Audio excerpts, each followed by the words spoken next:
Welcome to another story pulled from the grave. Children are the purest and noblest beings that can exist. They are such special and vibrant beings that it is our duty to protect them.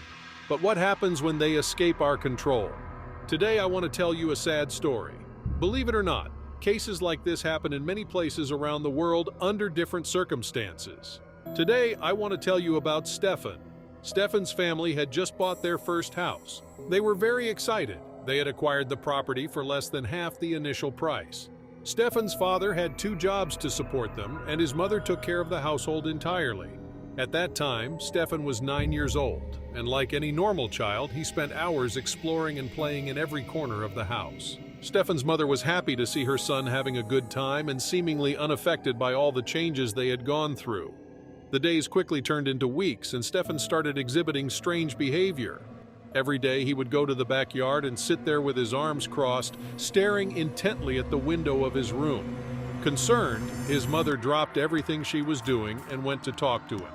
She asked him what was wrong and why he was always sitting there alone. Stephan told her that his friend Gorta was mean to him and that he didn't like the other children. This worried Stephan's mother because she didn't know who Gorta was or which other children he was referring to. As she asked more questions, Stephan became more and more nervous, eventually crying and refusing to enter the house. Stephan's mother asked him where those children he talked about were, and he replied that they were in the attic and that Gorta slept in the basement under the stairs. She asked him to stay there and immediately inspected the basement. When she looked under the stairs, all she found was a pile of old belongings from the previous owner. After a couple of minutes and after removing everything, she came across a grill that led to a kind of room. Upon seeing this, she quickly ran to find Stephan, but he had already entered the house and she could hear him upstairs. When she went up, she found him alone in his room, in front of the mirror, playing with a wooden toy car. She called out to him, but he didn't respond, so she picked him up and left the room. She noticed something dripping from his back, and upon checking, she saw many cuts along his spine.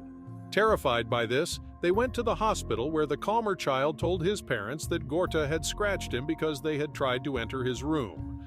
He also told them that if they didn't leave him alone, the other children would come to get him and take him to the attic.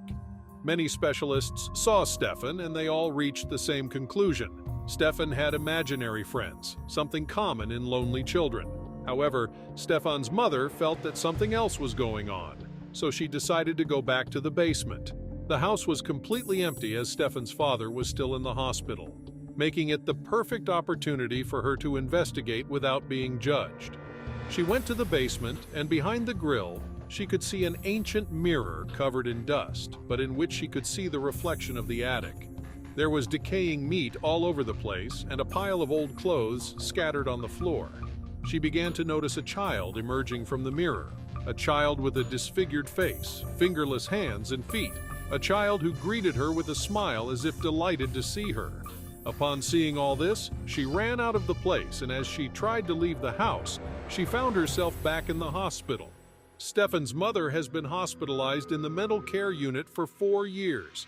Her husband tells us that one day, when he came home from work, he found their son's disfigured and mutilated body lying in the room, and his mother in the basement, talking to herself in front of a mirror.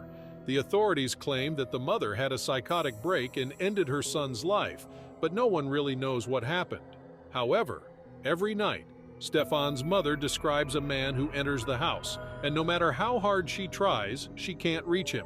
She has said on many occasions that this man was responsible for her son's death, and every time she looks into a mirror, she can see the man alongside many other children screaming desperately for help. Stephan's father left that house and rarely visits the woman who was once his wife. As he himself says, there is nothing left of her inside. A truly broken mind is incapable of healing. If you found this incident interesting, let me know in the comments and I will share more cases like this. Remember, everything in life starts as a tale.